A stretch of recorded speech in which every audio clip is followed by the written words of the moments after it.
Impact of influence. Covering true crime throughout the Southeast.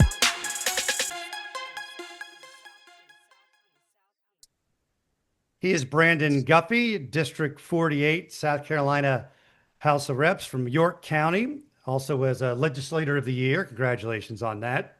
I appreciate that. We will get into it. You signed into law, Gavin's law, after your son you found dead in your home, and at the point you didn't know what was going on. You were running, right? If I'm wrong, you were still running at I, that point. I was running for office at that point. I just won my primary, but still had the general election.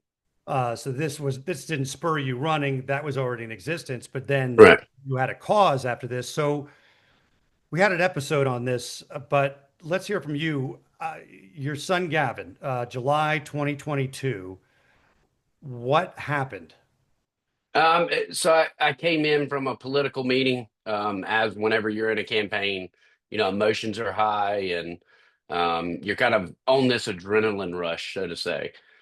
Came in from the political meeting, met some friends out at the local restaurant up the road afterwards, and didn't get in until about midnight. Um, I came in at midnight and I could hear Gavin playing video games in his room.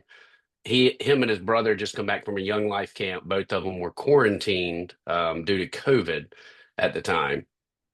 His brother was asleep, wife's asleep. 4-year-old, we were keeping on the opposite side of the house, try to keep him from catching COVID, and he was asleep in the living room. And whenever I heard Gavin on his game, as a dad always does, open the door, just say, hey, keep it down. Mom's trying to sleep. Went back outside, got on the phone, probably until about 1 a.m. Came back in, laid in my bed, just kind of kicked my shoes off and was replying to emails and everything through the day. Um, Gavin walked out of his room being very quiet, which immediately, you're used to yelling and saying, hey, calm down or be quiet. Um, Heard no noise, waited a couple of minutes, heard no noise on the other side of the house where the refrigerator and everything is, because usually you'd hear a door slam. And something just told me to get up. I got up, walked down the hallway. In between our bedrooms and the living room kitchen area is a foyer with a bathroom. And as I was walking back, Gavin was walking towards me. This is a 17-year-old boy. He's just in his underwear and he's kind of covering himself. And I'm just thinking, be a dad, make eye contact. And I just said, good night, buddy. I love you. Walked into the living room, leaned down to kiss his brother on the head. And at that time, I heard a noise, which I describe as it sounds like whenever if you were to put a bowling ball on a top shelf and it just crashed through shelves. Um, Ran to the bathroom door, yelled his name, which woke up the house.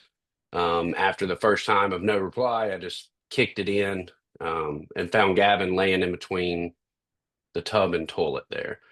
And my initial thought was that he fell and hit his head.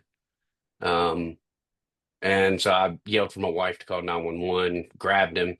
And whenever I grabbed him, he then started to bleed. And I was just trying to find where he was injured at. Like I said, I'm still thinking that he hit his head. Um, and I couldn't find where he was bleeding from. And about that time, I smelled gunpowder. And I looked over to the side of the toilet, and there was a pistol laying there.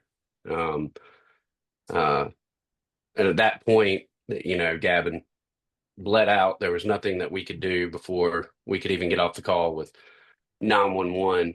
Um, but what we found out was that Gavin was contacted by someone online pretending to be a girl at a neighboring college. Um, just simple conversation, had friends in common, and started off with, you're cute. And they began to exchange messages. And that Can I happened stop right you 1 around. second? Can I stop you Yeah. 1 second? Because I want to just make it clear. So when you found him, this is obviously shocking to you, but you don't have the information about what you're about to tell us at this point, right? No, none of that And information how long whatsoever. does that take to find out, and how do you find out about this conversation? It took midway through the week before I found out that some type of blackmail was involved. But I still didn't know why he was being blackmailed. Okay. You And in found my this out opinion, through like you had his phone, or you were able to get so him? Like, how did that happen? no, so anytime there's a death, SLED gets involved, South Carolina Law Enforcement Division. They were here, and of course they're going to have to question me, question my wife, anyone in the house. Under the age of Um, 18, right? Correct. Yeah. And I felt that Gavin was living his best life at that moment. As I don't know how it is for women, but men, you kind of start to transition to where you don't really care what other people think, and you start to get this confidence in who you are. And I felt like Gavin was hitting that stage. He was going to go to Winthrop and be an art teacher. So he wasn't Um, shut down. He was not a kid no, that you didn't see, didn't have friends. He was not shut. He was. It was not like that. he was honestly, I feel like he was the happiest that he had ever been Okay. in life. But I didn't know why that happened. And immediately I'm thinking, was he depressed? Why didn't he talk to me? And I had no reason to believe anything. Um, and it brought me down a mental health journey myself and Sure. looking at how I was raised and did, my mentality of rub some dirt on it, suck it up, men don't cry. Did that cause him to hold in something that caused him to take his life? Um, The blame and guilt on yourself. Yeah, I mean, as a father, it's our job to protect our family. Of course. There's no other way to put it. And people can say, "Don't blame yourself, don't blame yourself," but as a father, it's our job. And not only do I feel like I let Gavin down, but I feel like I let my 16-year-old son down, my 4-year-old son down, my wife down. And to And know that I didn't catch it. You know, and this um, this this story hits home like Matt and I both have children the same age. And when this happened, I was like, how, as a parent of a child that same age, it just really hits home to you. I mean, I don't know how you felt. I just this story just kind of hits home with any parent. Yes. And so you yeah, don't know. You don't know for days. You're not sure what happened. correct. And I think it was 2 days afterwards, I get a phone call from, now, my mom had me as a teenager. She's the oldest of 7 kids. So I have an uncle that's a couple years older than me up in Concord. And his wife called me and said, and I'd had my phone off. I'm trying to avoid everything. And she kept calling and calling and calling. She said, I really need to talk to you. And then she sent me over some pictures. Well, come find out, Gavin's 14-year-old cousin in Concord was being blackmailed by the Oh, person, wow. and they were doing it to him in order to protect Gavin's name. So he So was holding it. that person had pictures of Gavin. Correct. That I person had got you. pictures of Gavin and was saying they were going to ruin Gavin's name if he didn't pay them. And he was trying to pay them, and finally he broke down, told his mom what was going on. She shared the messages through Instagram Messenger. And as I'm looking at them, I called SLED to just say, hey, I just got these messages and I'm waiting on law enforcement to get over to the house. And I walked over to the wing of the house. As with any death, you've got 50 to 100 people at your house. So I kind of walked over to where the bedrooms were. I was showing my wife on my phone. And then my 16-year-old walks out of his bedroom and he is just mad at the world. Him and Gavin had always been oil and water. And Gavin had just got saved at this Young Life camp. They really bonded together during that time. And he walks out of his room and he just says, I don't know who you are, but quit calling, and hangs up the phone. I said, who is that? He said, somebody from Instagram. And I said, let me see your phone. And I looked at his phone and it was the same profile that was talking to his cousin. So then I go into messages and see that he's had tons of messages. And then I look at my phone, which all my messages were turned off too. And I have tons of messages from this profile, Bella Janet 30, trying to reach out to us. And that's the person that was extorting the 14-year-old cousin. Um, so SLED showed up and they took over the conversation. Now they're still leaving us in the dark. I didn't know what was going on. The person that was extorting Gavin through the cousin was saying that this is a girlfriend, an online girlfriend of Gavin's, and that these other people were extorting them. or blackmailing them. That was the message that was being given. And the same thing was being told to my 16-year-old son. But they took over the conversation and was able to get more information from the person extorting. And it wasn't until the coroner meeting after the funeral, and all of this was happening while we're trying to figure out how to bury our son. Oh my gosh. And you And had no idea about this online girlfriend. Like no, you didn't talk about that with anybody. no. I mean, we had just had a conversation actually whenever he came back from Young Life camp, and it was one of those father-son moments. And he was telling me that, you know, there was this girl that he just thought was beautiful, lived up in Fort Mill, that he was dating before he went off to camp. But since he came back from camp, he felt she had kind of joked around about him going to a Christian camp to kind of pick at him a little bit. And he was just trying to explain that to him. And I was explaining to him there's a difference between attraction and compatibility. And, you know, both of y'all are young and, you know, maybe you're not compatible with her, even though she's very attractive. And you have to think about things like that. And that was just one of those defining moments. But that was the only girl that I knew that I wouldn't even say that he was dating, but the only girl I knew that he was talking to, you know. And how long do you think that was going on? I think it was going on a week or so before everything happened with him. Okay. Especially whenever we got his phone, we were able to see some pictures. Like he had gone up to Windjammer Park and watched the sunset with her and things like that.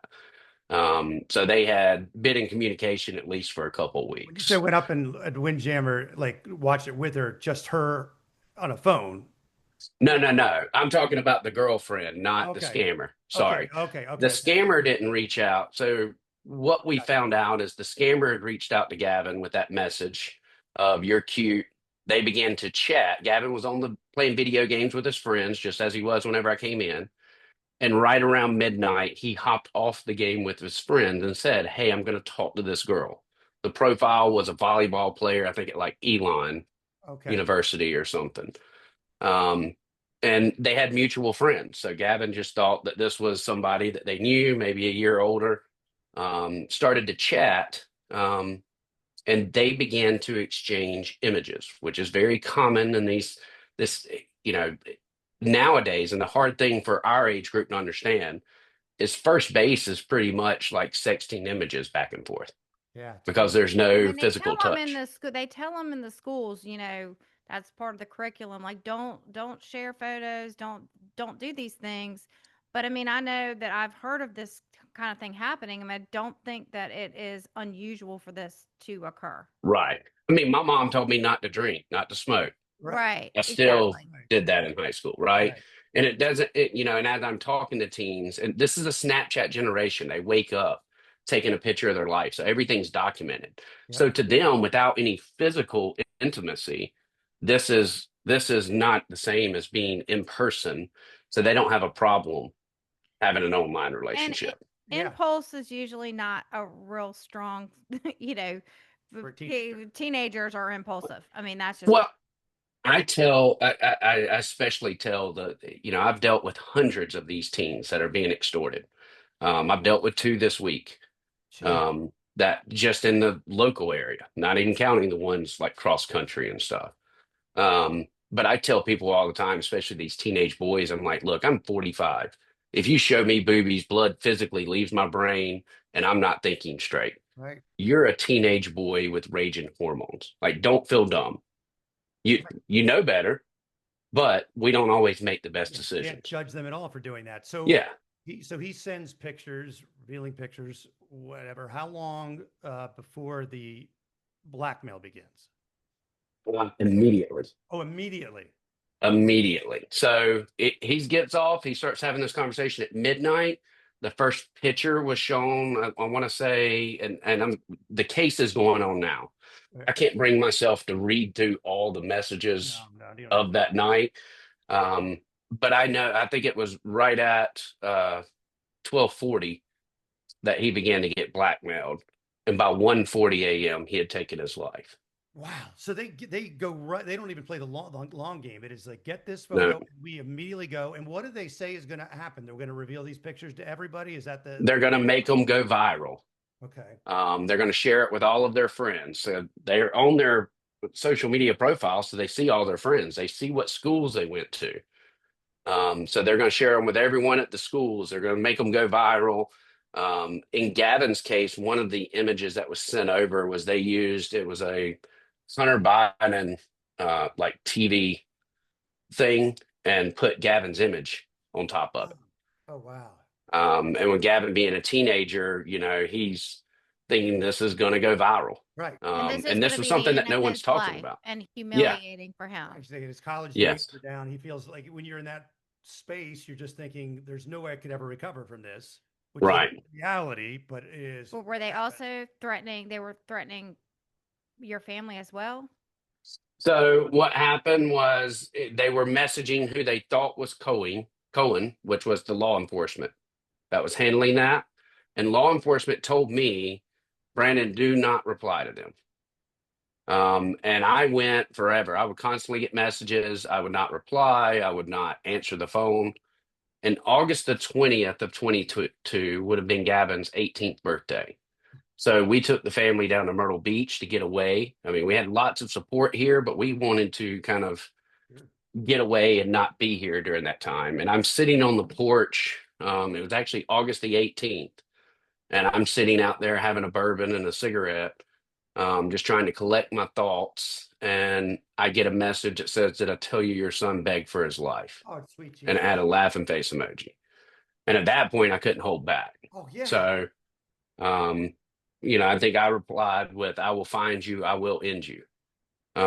They tried to tell me that they were hired by a political opponent to sabotage me, and that they were sorry that my son got caught up in it.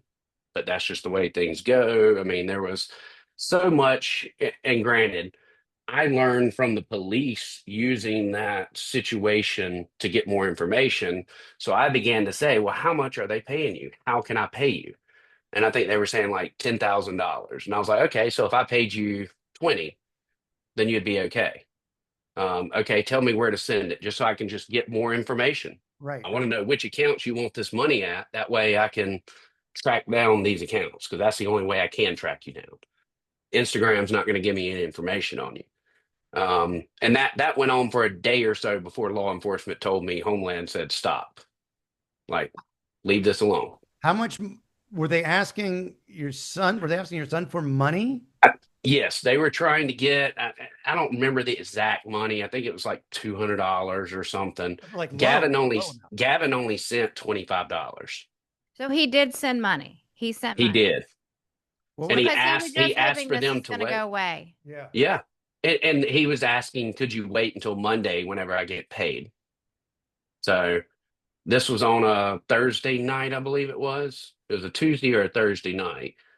It might have been Thursday. But he was asking, like, can you wait until Monday whenever I get paid and I'll pay the rest? And what was But the he even response? told him that he had a gun and that he was just going to end it all. Their response is always, your life's over anyway. I think Gavin, in his mind, just knew that this would never stop. Because he's thinking these humiliating images are going to come forward. Everybody's going to see all this stuff. His family's going to be ruined. His life is over. And then he sends some money in hopes to just make it all go away. And the response is what? They pounded. The response is, no, that's not enough. I mean, they do countdowns. They'll send a message that says 10, and then another one that says 9, and another one that says 8. I mean, they want you to steal your parents' credit cards. They want you to get money any way that you can. And the reason that they target, as I started finding out what sextortion was, at first, my wife and I had that conversation. Do we share this information? But then law enforcement says, no, you can't share this information because we've got to run down all leads to make sure a political opponent didn't hire this person, to make sure all these things that they're saying is not true. So I had to wait until November. And at that point, I didn't give law enforcement an option. I said, look, I'm stepping down from council right before the election. If I lose this election, I lose my platform and I can't stay silent about this. So at county council, I kind of explained what happened as I resigned. And I filmed a 45-minute YouTube video that I put up. that just kind of told the whole story. Um, but my wife and I, as we were having that conversation, do we say this? Do we, and the thought process is, will people look at our son differently? Will they look at him as some type of pervert or something of that nature? And my view was, we can't save Gavin, but we can save the next Gavin. Wow. And it started making me realize as I'm going through this mental health journey that the one thing that we've forgotten in this country is grace. We're too busy judging everyone and kicking everyone whenever they're down. And the only time you're carried in life is the day that you die. You have six people carry you. Imagine if you just had six people lift you up and carry you whenever you make a mistake. And I felt like that was more the important message. And as I came out with the story, very shortly afterward, we learned of two other teens that had taken their life in between that July to November time Oh, period. geez. Well, I want to make this clear though. The people who were extorting him were aware that he had a gun Yes, and they're fully aware. that he may take his life. They were aware of this And the entire time. Yes, they were aware of it. they were just pounding And and as with manipulating. most of the suicides with these teens, we're up over 50 now nationwide that are public about it. Well, Now, true. I can tell you, Yeah, I but know when more you than came two times forward, that.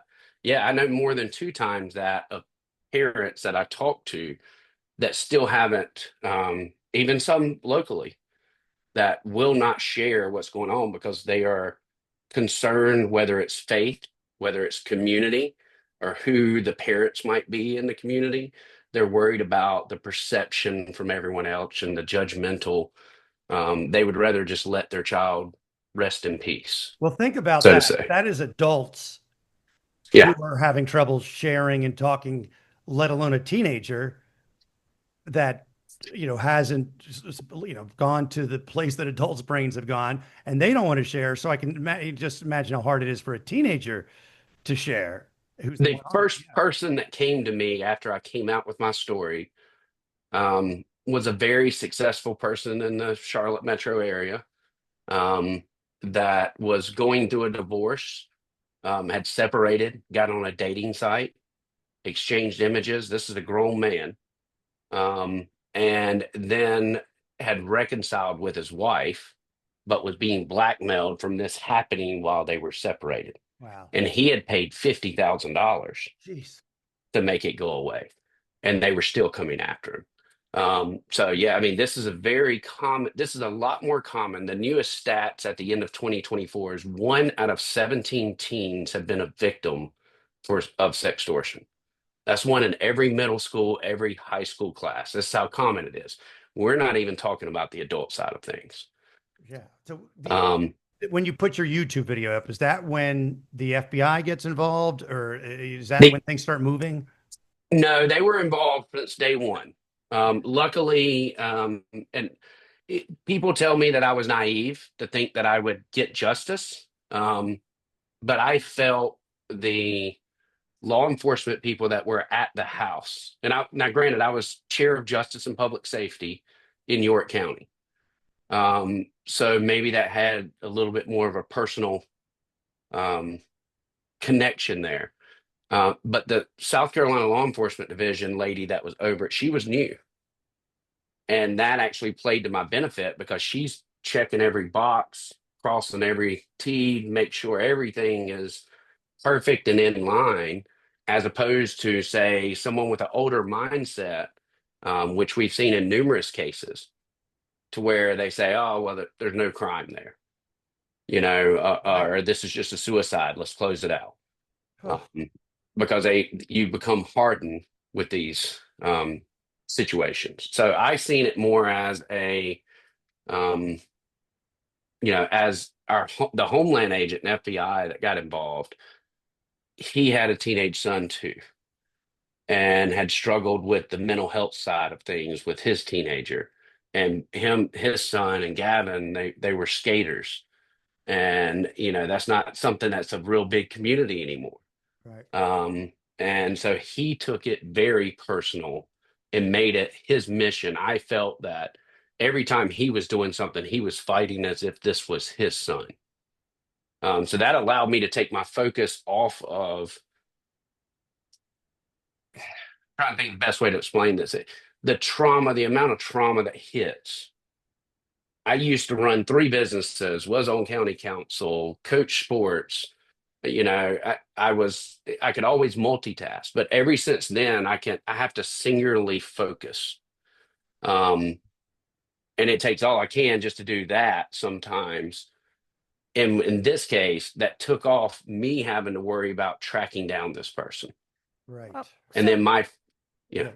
I know I wanted to like lead us through. So you were in Myrtle Beach, and this family, you were getting these messages. You're like, how did you get justice? Like how did that progress? As far as getting justice, I can. The only thing I did was use what God gave me, and that's a big mouth. It was August of 23.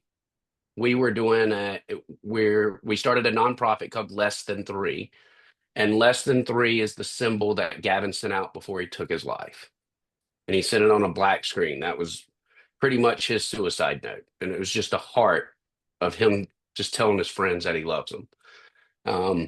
Wow. And as I was studying and started looking at suicide rates, finding out the majority are impulsive. The average time that it takes someone to commit an act to take their life is typically 20 minutes. But if there's a gun involved, it's as little as 3 minutes. So I said, okay, our message is tomorrow needs you, but Less Than Three is going to be the name of it. So I started pushing for that, and we did our first annual fundraiser in August. It was 2 days before Gavin's, so August the 18th of 2023. And while we were kind of prepping for that, I get a phone call from our sheriff. And he 3 ways in the call, and it's got, the FBI Homeland agents that are over in Lagos, Nigeria. And they're on it, and their response was, "We got him." Wow. So they contacted him, arrested him at that time in Lagos. Now, the next battle, because no one had been extradited from Lagos at that time. And so the next battle is, how do we get him here to face justice? Because Niger just fell, which is a Muslim country. And, prisoners were released, even the jails within Lagos. There's holes all in them. So my goal began to put pressure on the Nigerian government without bad-mouthing them to force them to just let him go, while the U.S. attorney and everyone else were working and going through all the steps that it would take to extradite. Now, granted, like I said, that was August of 2023, and it was January of 2025. I got the call and said he's on United States soil. So a year and a half, something like that. So you have to Yeah, and have a lot of patience. a lot of patience, and that's not my virtue by any means. No one would expect you to. Yeah, I mean, the only thing I had to do with the Nigerian government, I did have to sign a waiver stating I would not seek death penalty. Now, during this time period, while we're dealing with this, you had Jordan DeMay in Michigan, who was another teenager, became a very public story. The 2 brothers that were responsible for extorting him, I think they got 15 years. They were extradited, trial quick, got a sentence. Nigerian also? Yes, Nigerian also. I began speaking and researching, working with many different people. I've been on Dr. Phil, Chris Hansen, all these other places, and really studying the sextortion side. And what we found was that there's a group in Lagos, Nigeria called the Yahoo Boys that go back to the Nigerian prince email scams. Yeah. But they are essentially as powerful as the cartel in Mexico in Lagos. These are guys driving Bentleys without a tag on them in a country that is dirt poor. So these aren't rogue guys. This is a very organized thing. It's organized crime. And the main thing that they're doing is sextorting people? Yes. Sextortion is number one, and teenage kids in America are an easy target because they're so worried about their social standings, and it's nothing for them to have access to a couple $100s. So you can extort 10 to 15 teens in one night and get this money sent over. And Just, how do they accept? What do they do? Venmo or what? How do they take So, money? so in Gavin's case, there was, and I can't really get into details, but I can tell you there was multiple people in the United States that were also victims of sextortion. So they ran out of money, and then they become a money mule for oh, them wow. getting the money back. So Okay. after they run out of money, then you're going to give me your PayPal account, or you're going to sign over your Cash App account, or you're going to transfer it for me without taking anything out. So Gavin sent money to a person, I think it was Maryland. Maryland sends it to someone in Texas. Texas sends it to someone in Kansas City. Kansas City then converts it over to digital assets and gets it over to Lagos. Gotcha. Wow.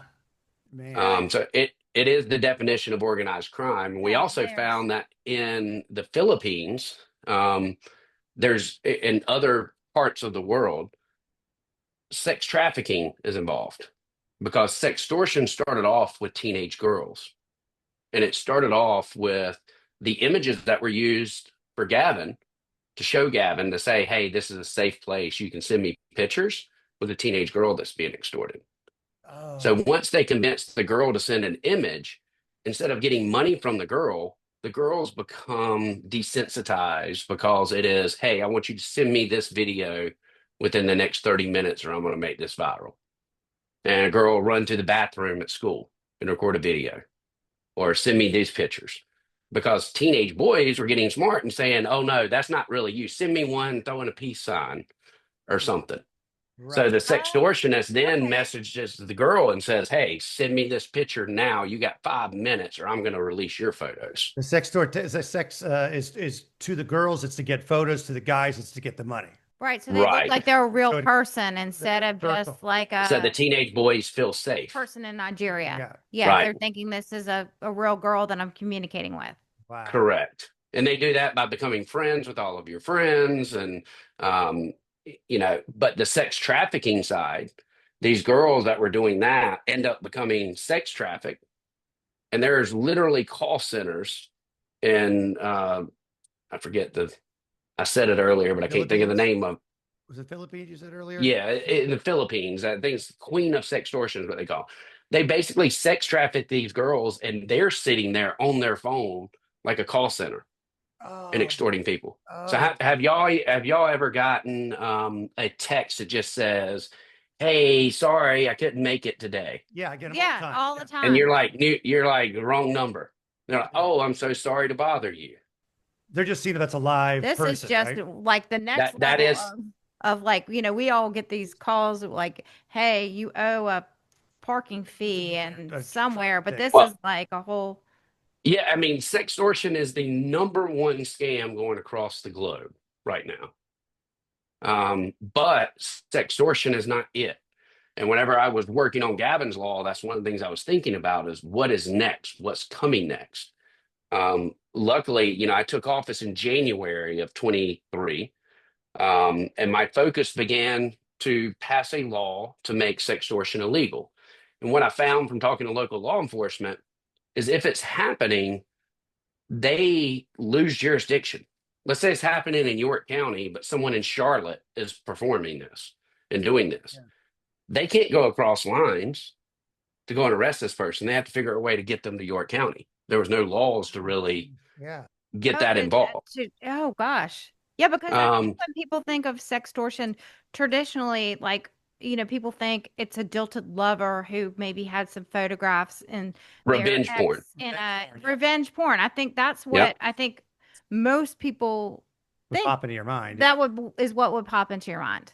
And that's actually worked to my advantage because whenever I came into the house, I was working on a bill. As a father that lost a son, I wanted the death penalty. I wanted the harshest penalty possible. And Seton, I don't know how well you followed politics before, but I've always been a bull in a china shop. I I've do. always I been follow that you on that X. You should that follow him. that He does not yeah. hold back. Yeah. But my personality has always been one where I don't care if I rub somebody wrong. This is what's going to happen, and this is the way we're going to do it. And what I learned whenever I came in there was there's men that have been trying to pass. South Carolina was one of two states at the time that did not have a revenge porn law. Matter of fact, we didn't even pass it until last year, or this year. Wow. Excuse me. We were the last state to pass it. But whenever I came in, they've been trying to pass a revenge porn law for 10 years. Jeez. But the older people in the legislature don't understand. They're like, well, you shouldn't record yourself having sex, and you Bring shouldn't the victim record and center do in, this yeah. stuff. Yeah. Well, they gave consent by doing this and all of these other things. So what I did was I worked with the legislator that had the revenge porn law, and then worked with leadership for me to take that slot for Gavin's law, if that makes sense. Everyone says, why don't a bill move? It's trying to get it within whatever the agenda is for that year. So I kind of worked to do that. Now, whenever I came in, there was an attorney, that's a lawyer legislator, that really butted. I looked at him like the devil. In my mind, he represented the worst of the worst. And week 1 or 2, we're doing fentanyl trafficking. Me and him were cussing at each other over this, and like I just couldn't stand the guy. He's the world's worst. But my bill wasn't moving, and we had been 3.5 months in, and I'm ready to blow everything up. Luckily, I had Rep Sessions, which is in York, Rep Lawson out of Cherokee, and Cox down at Low Country. And we would sit out on the porch, and we would always try to figure out how can we make this move. We also had the second largest freshman class. So the freshman class would meet at my desk, and we would pray, and we would use anything and everything we could for leverage to get the bill moving, to get it heard. I couldn't have done it by myself. This was a group concerted effort that kind of rallied behind me. But I was ready to blow it up. And Rep Session was like, look, man, but there's got to be a better way. Like, he's the one that never wants confrontation. He sees 10 different solutions, and he's going to take the one with the least amount of confrontation to get it done. I'm just the opposite end of the spectrum. We're going to walk in, we're going to throw it in your face, and we're going to get it done. Play this game, right? Yeah. Yeah. I joke around and say that, he might be playing 3D chess. I play checkers, but if you cheat, I'll hit you upside the head with the board. Okay. We're going to keep it short, sweet, and to the point. Yeah.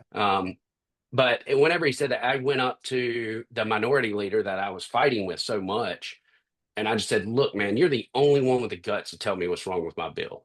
Will you help me? And he's standing up at the front, and I was just so fed up, like I couldn't wait. Like, I'm going to confront you. It's going to be up here where cameras can see. So that way, if there's any issues, can't say something went on that didn't. And he said, yeah, absolutely. He started asking me about the nonprofit. And he said, so tell me a little bit about your nonprofit. My mind immediately goes to, he's trying to find a way to get funds to the nonprofit and all this other stuff. And he's like, no, just stick with me for a minute. He's like, so what's the point of you going around and talking to these teens? What are you doing? And I said, well, raising awareness. He said, why? I said, what do you mean, why? Because I don't want this to happen to somebody else. He said, but why? I was like, well, awareness is 90% of the battle. And he said, perfect point. Why don't we mandate it in the Department of Education? And I looked at him, and I was just like, I didn't know that we could do that. He said, yeah, absolutely. He said, I tell you what, you grab 2 Republican attorneys, I'll grab 2 Democrat attorneys, meet me in the back room, and we will get this bill fixed. And we sat down and we hammered through the details. My chairman of Judiciary, Jeff Johnson, sat there with us, and Weston Newton, who was the chair of the full Judiciary Committee, sat there with us, and we went through everything line by line. And there's many things that I'm very thankful for through that process. Number one, as a father, I wanted the harshest penalty. And it was brought to my attention by, one of the defense attorneys that said, okay, Brandon, so you're saying that your son's mind wasn't fully developed. And that's the reason you need a harsher penalty for a minor. And I said, yeah. I said, okay, well, what about whenever a minor commits the crime? You've got them getting charged the same. It's a good point. Let's leave that up to family court. The next thing was, okay, well, they didn't technically share any images of Gavin publicly until they began to extort other family members. So how we're writing this, how do you want it? And I was like, well, to me, the crime is the threatening, the blackmailing, not whether they actually share it or not. So we left that. At this time, artificial intelligence, my background was in tech, was starting to kind of come up as well. So we made the language a little vague to make sure that regardless of whether it's a real or a photograph or a photoshopped image, that it would be included. Oh, that's right. Um, That's very important. Yeah. And I and think spot then, on. you know, Yeah. and my desk mate was Heath Sessions, and he has two special needs kids. And he said, so, you know, what happens if my child is 30 years old, but he's special needs Oh, and they target them? So we made the law for children and I forget Vulnerable, the, vulnerable yeah, adults. vulnerable adults. yeah. Yeah. Um, so we added that in it. And then we mandated that the Department of Education educate all students on what Gavin's Law was. And we left it vague because in elementary school, you want that taught as stranger danger online. But in high school, you want it taught as sexting messages back and forth, just so they understand the dangers. And the age group that's getting attacked is the 12 to 17-year-old range. So middle school, like soon as sex ed's taught, then Sure. we want the schools to have the ability to discuss this as well. But as we did that, it then comes straight out of committee, goes to the floor. It passed the House unanimous consent, and then it went over to the Senate. And in South Carolina, we have a law that states that you cannot. Now, I knew this because I never named it Gavin's Law. To me, it was more important to protect the kids and to try to do this as honoring my son, so to say. So I never tried to name it Gavin's Law. I didn't want to do anything that was going to keep it held up. And a senator, Senator Clymer, who's a friend of mine, represents York County as well. Climber, yeah. Been He on the said, podcast. uh, well, he said, I want to propose to name this Gavin's Law. He said, but I'm just going to tell you, the Senate is sticklers for rules. And there's always this one senator that's going to stand up and object. He said, but I wouldn't feel right if I can't at least attempt it. Well, then he goes to attempt it and he can't even get up there to speak without getting choked up. So he had another senator propose it. I think it was Senator Massey that proposed it. And as soon as he proposed to name it Gavin's Law, of course, Senator stood up with the mic. And I'm thinking, okay, here we go. And instead of objecting, he requested the roll of the Senate to be added to that to permanently name it Gavin's Law. That way, no one could ever contest that they named this bill and what the intent of the Senate was. And whenever they did that, the Senate paused, stood at ease, which I've never seen happen before. And each senator came by, getting a little choked up. But each senator came by, gave a hug, support. That was the first big thing. And I thought that that would fill the void. And that wasn't, by the way, that's both parties. That was both parties, unanimous. Bipartisan. Yeah. Yeah. And that's what I found with all the tech bills that I fight. It's not partisan at all. The only thing that I fight with on these tech bills is big tech's money, funding, whoever will listen. Whoever needs the funding, they become the ones fighting.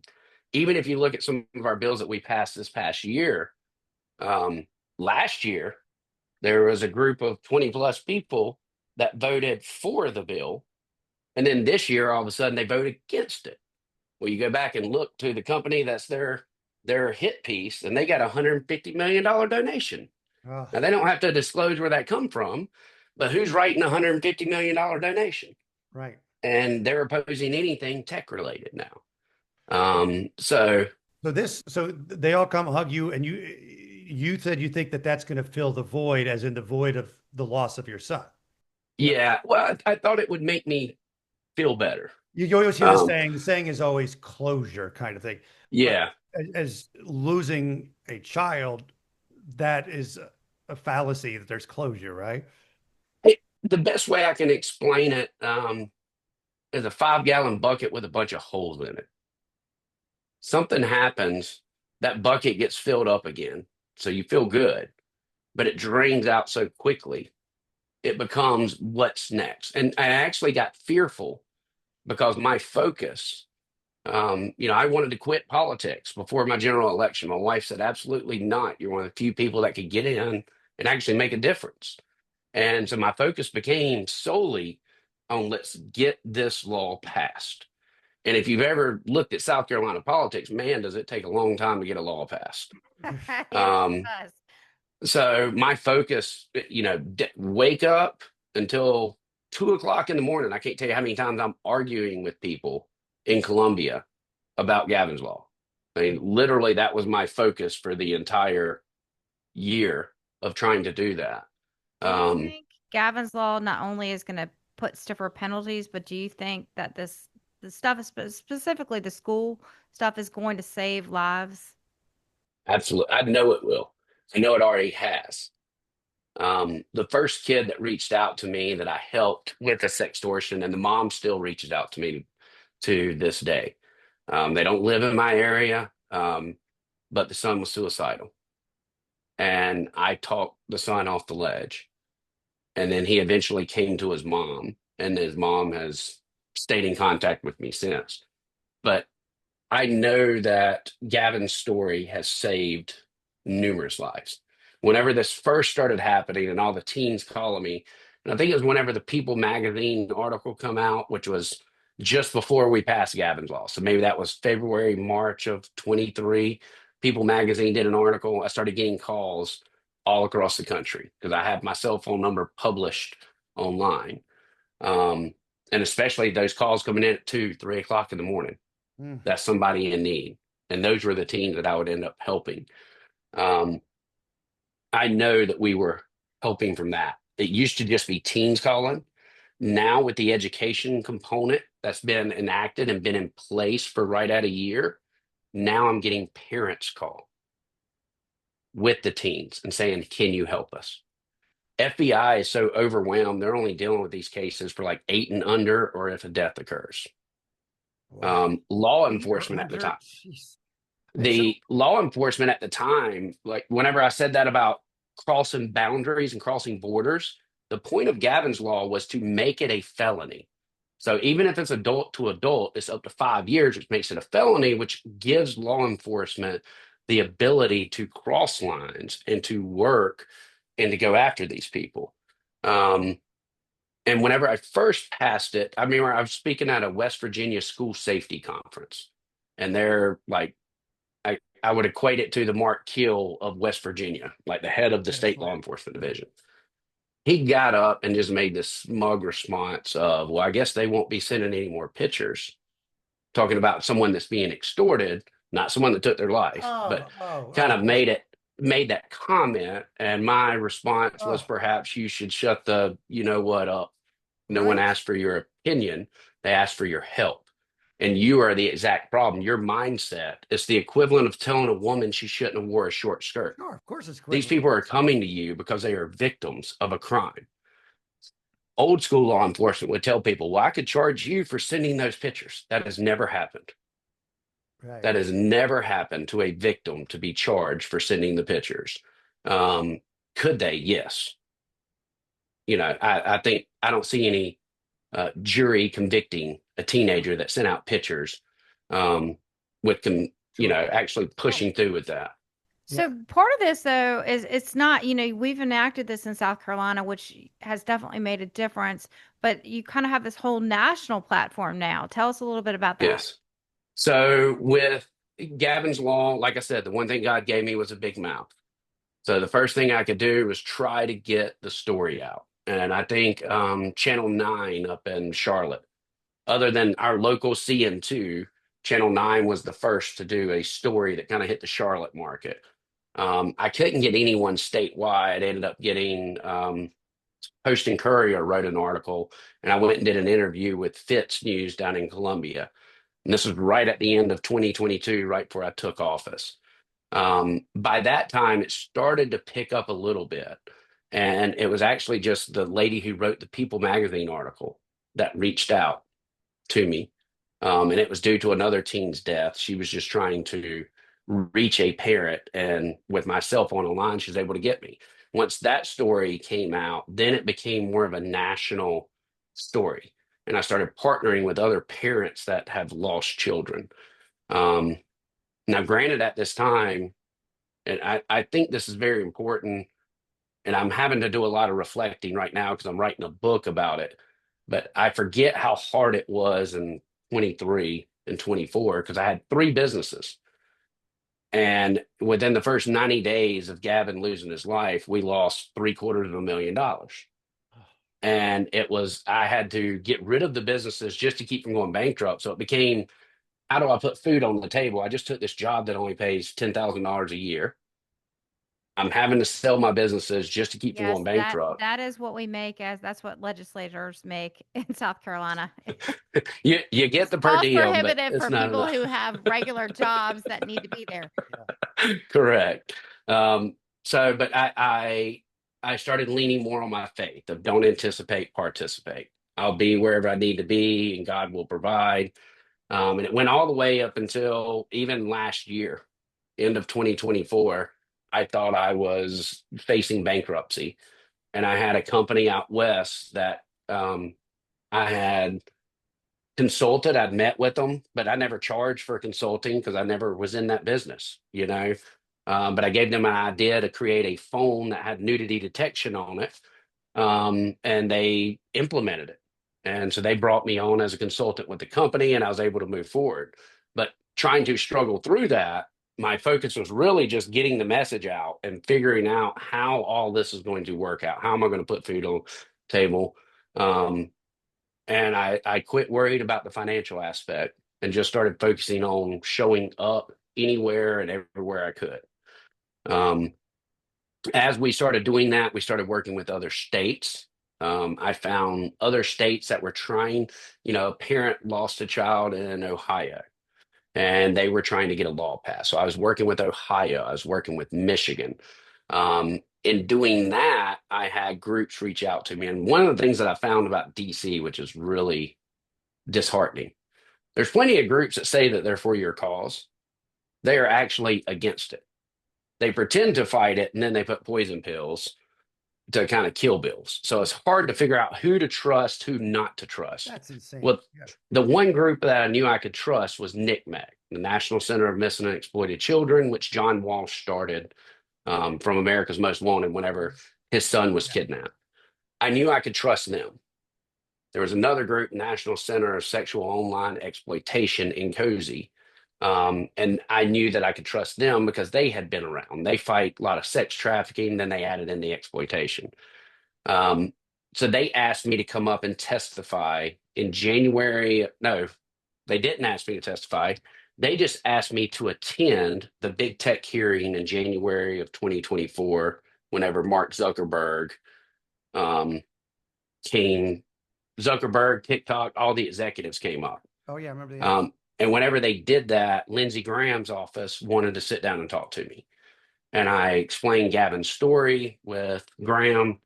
And as we brought back out, before Zuckerberg and them came out, they stuck me in front of all of their seats. Oh. So they all had to walk past me holding a picture of Gavin while everyone else is in the gallery. Wow. Well, that kind of propelled me being, I guess, the face for many of the parents that lost a child in exploitation. And I just continued to work with Nkosi, NCMEC, anytime they wanted me to speak. They were pushing, 2024, their big push was a bill called the Kids Online Safety Act, which would be the first bill to protect kids online since 1996. Whenever they wrote the Children's Online Protection, it's short as COPA, but it includes Section 230, which says online companies can't be held responsible for something on their platform if the user is 13 years or older. In my opinion, it's one of the worst laws. It takes away the ability to sue any of these big tech companies for what they're doing. And the only way to get a response is to sue. So to get a change would be to sue. Right. I mean, we can't sit here and say, and the reason being is social media's argument is this is a public square. Okay, well, I can give you that. Public square, everyone should be able to speak. But whenever you start using your algorithms and connecting people, you are speaking and saying, hey, you Mr. Scammer in Lagos, Nigeria, you should contact this 17-year-old boy in South Carolina. And there's no guardrails. There's no guardrails. Yeah. There's nothing to stop the exchange of child sex abuse material back and forth on their platform. I tell people all the time, Apple houses more child porn than anyone else in the world, and they do it in the name of privacy. But Meta is the habitual line stepper, because if I walked up to you with an envelope that was full and I said, hey, this may contain child sex abuse material, you would just say, get out of here. Yeah. But if you open it, you could be guilty of possessing child sex abuse material. Well, our digital laws don't say that.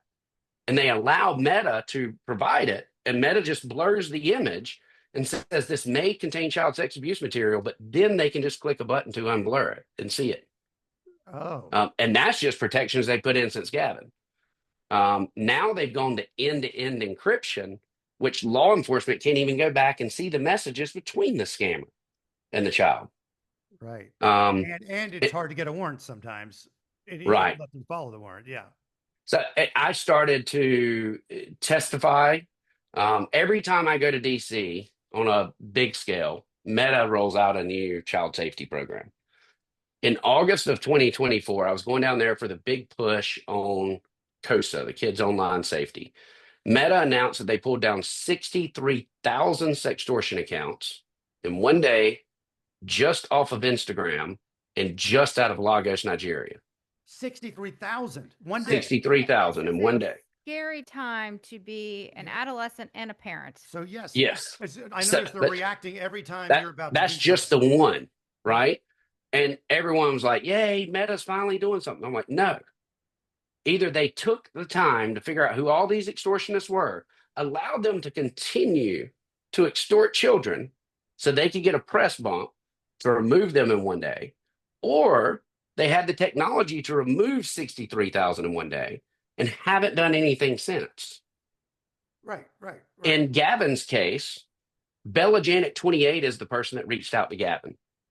So whenever FBI and Homeland files the subpoena with Meta, Meta provided it very quickly, which is rare. Usually it's 30 days. They provided it very quickly. So they were able to see the messages, see that this was someone blackmailing a child, see that this is someone holding child sex abuse material. And then they pulled down the one account, but they left up all the other accounts that were affiliated with him. So Bella Janet 30, which is an identical profile, 2 days after my son took his life, is on his Instagram page saying, hey, Gavin, do you have what we talked about? Tick, tick.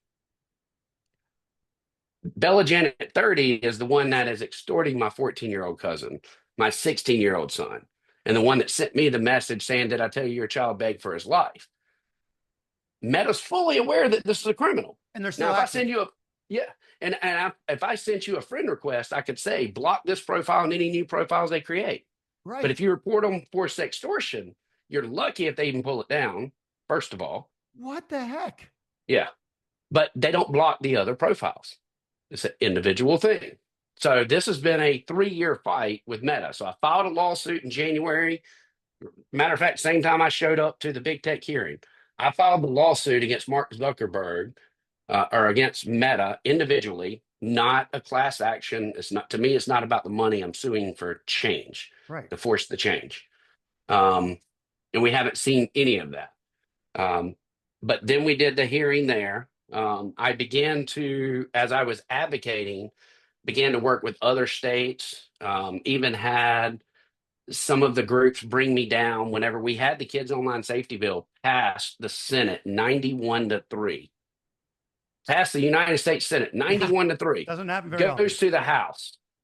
The Speaker and the Majority Leader, Scalise and Johnson, did not want the bill to be heard. Now, they're in an election year. I understand he's a new Speaker. In my mind, his goal is to get more Republicans elected.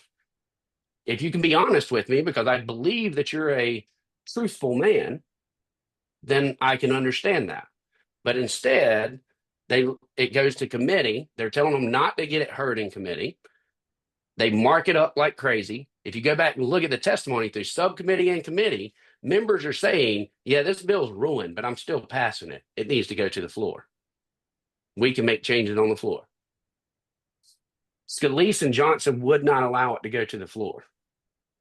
So I ended up going down to Louisiana, holding a press conference in their district, calling them out on it, doing radio shows in Louisiana, just trying to get people to understand that this is more politics than it is about protecting children. It's about Now, money. yeah, and I met with Johnson's office and had a long discussion, and they had genuine concerns with the bill. And I understand. Look, I don't even think COSA is the best bill.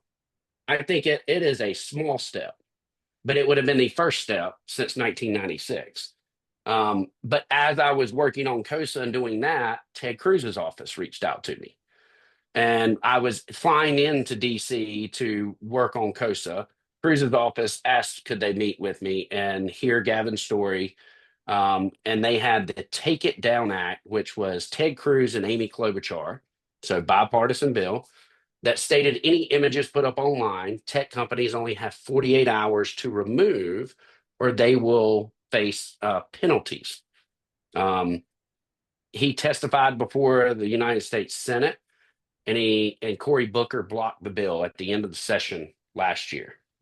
So a lot of press on trying to call that out. Now, granted, Cruz was in an election time period.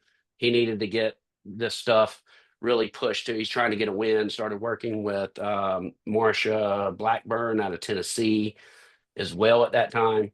Come back at the beginning of this year, Ted Cruz's office brought me back down again. We did press conferences. We did talking, and then the First Lady, Melania Trump, her first initiative, what she calls is Be Best.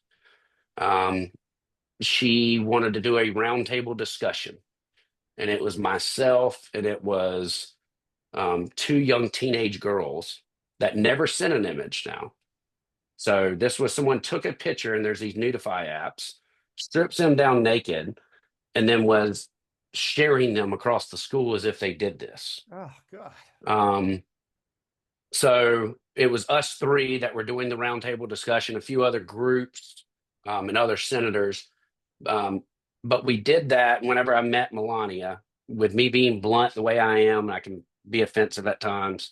One of the caucus members was telling me, Guffey, whenever you meet her, only compliment her shoes. Don't say, wow, you're beautiful or anything like that. Just only compliment her shoes.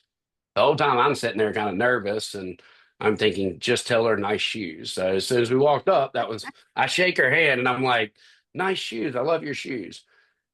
And she grabbed me in close and just said, Gavin's story is one of the reasons I wanted this to be my first initiative. Wow. And that was powerful to me, to know that we could take a child in Rock Hill to reach the most powerful office in the land, and the First Lady to make this her initiative.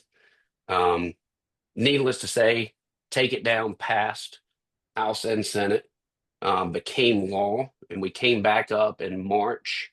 I was able to bring my son, who is Cohen, who was 18 at the time, and Callahan, who's 6 at the time, up there for the bill signing at the White House, and put them on stage as they signed the Take It Down Act.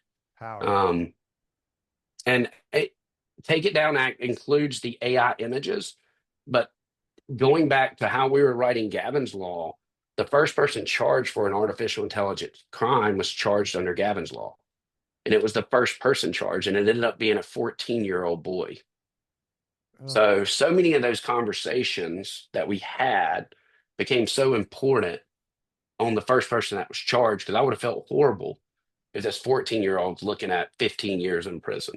Yeah, yeah, yeah. And what it was, he took a picture of his classmate, stripped her down naked using a Nudify app, and said, if you don't send me more images, then I'm going to make these go viral. So he was just trying to get more pictures. He was being a creep about it. But I was also thinking about, like you said, revenge porn. So as I'm talking to teenagers now, and I was going around to the schools, I'm like, hey, I want y'all to think about something. The age of consent might be 16 in South Carolina, but the age of images is still 18. Oh. So if you and your girlfriend are in a relationship and you've got pictures, you can be charged with possessing child pornography. But even more important, what I want y'all to realize, because I could see my punk self being in high school not wanting to break up, madly in love with this girl, thinking she's the one, and she don't want to have anything to do with me, and saying, well, if you break up with me, I'm going to share these images. Right. Well, now you're guilty under Gavin's law. So I'm trying to educate the teens so they don't fall victim into that. And most luckily know about revenge porn now. Right. And there are so many stories, but we have still lost so many children. I mean, we've lost one in the Tri-County area within the past 90 days over this. It's just trying to get the message out. And the message is tomorrow needs you. And like I said, we have forgotten grace. We're too busy. Our generation is too busy trying to look perfect online. And I tell people all the time, I refuse to delete anything from social media. And I tell people all the time, if you think what I said yesterday was stupid, go back and look what I said 2 years ago and you'll see growth. Yeah. But we can't show the progress of who we are. And we have pulled scholarships from college kids because of something stupid they said whenever they're 12, 13 online. Yeah. These kids really feel like they can't escape. And we have no wiggle room for just saying, you know what?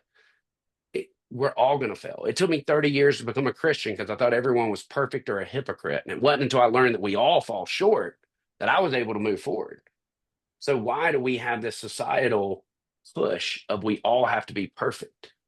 No mistakes are allowed. It's Yeah. just sad because I mean we had the benefit of getting to grow up in a different age where we didn't have cell phones. Thank goodness there were not cell phones when I was in college. All of those things that our kids are growing up in a different environment and it requires different education, which I think Gavin's Law does. It's tough, and these are hard conversations that we need to have with our kids. Yeah, they can talk about it. That's the thing. Talk about it. The biggest thing is to, the hardest conversation a kid can have with the parents, in my mind. I used to think my mom would kill me if she ever found me smoking. Right. Like that's the one thing I couldn't get away with, But the hardest conversations would be to know that your parents know that you've experimented with drugs or that you've been sexually active. Right. Yeah. Right. Yeah. Nobody wants. I'd already had those conversations with Gavin. Yeah. So I never felt that there was anything he couldn't come to me. So it's extremely important to just tell your kids that, hey, no matter what, and I mean no matter what, and I can't tell you how many dads I have to tell whether it's the mom calling me or the child, oftentimes I will talk to a father before they tell him. And I will say, what you're about to hear is going to make you angry. Just know you're not angry at your child for doing this. You're angry because it's your job to protect your family. And you feel like you educated them about it or you didn't. Either way, you feel responsible. And you feel like you're going to release your anger on your child with belittling them. Right now, what they need is that superhero dad that's going to protect them. Use this as a teaching moment, not a belittling moment. That's fantastic. Yeah, that is a great place to leave that. I wanted to ask you, Brandon, is there a place or a website or a number or whatever that we can give to people? Yeah, for anyone that wants to be educated on sextortion, go to noescaperoom.org. Okay, no escape. It is an interactive video created by Nick Mack that shows you how simple it is to fall for sextortion, how parents won't see it. It works well for teens and adults. 7 minutes long, interactive. You answer questions, and then it gives you different scenarios and different videos based on that. Well, and the other thing is that the nonprofit that I travel around. I don't know if you've seen the struggle bus, but I drive an old hippie bus around with stickers on it. And I talk to kids about mental health, and we call it the struggle bus. That's part of the Less Than 3 Foundation. And that is less than the number 3 sc.org. Okay. I'm trying to keep that updated as well. But I can only do so much. So my board's trying to get the website, make sure we've got all the tools up there, up-to-date tools, up-to-date stats. But I don't know how to sell merch and all that stuff on it yet. So all that stuff is out of my control.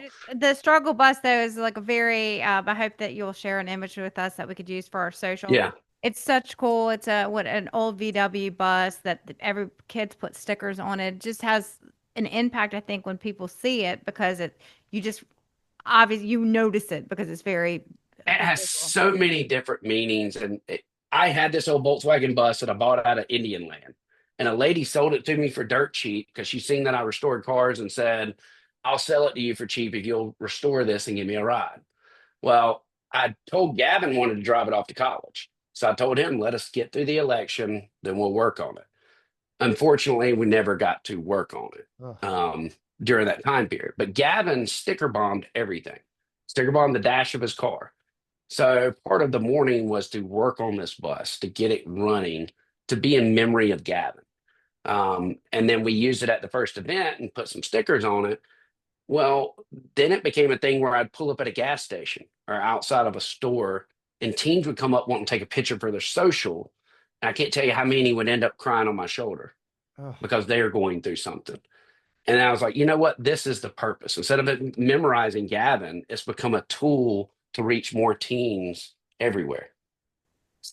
What you're doing is amazing, and no one can ever even imagine what it's like losing a kid they have unless they have lost one. And the way you've turned it into something that is helping others and saving others, I would imagine that Gavin is super proud of you and your family. So, I appreciate that. I mean, he's That's the goal, is to stop the next family from feeling this hurt, or stopping the next teen from feeling like there's no way out. thank you so much for spending time with us. Really appreciate it. But thank y'all. I can't do what I do without people to help get the message out. So And, thank you very much. We appreciate it. and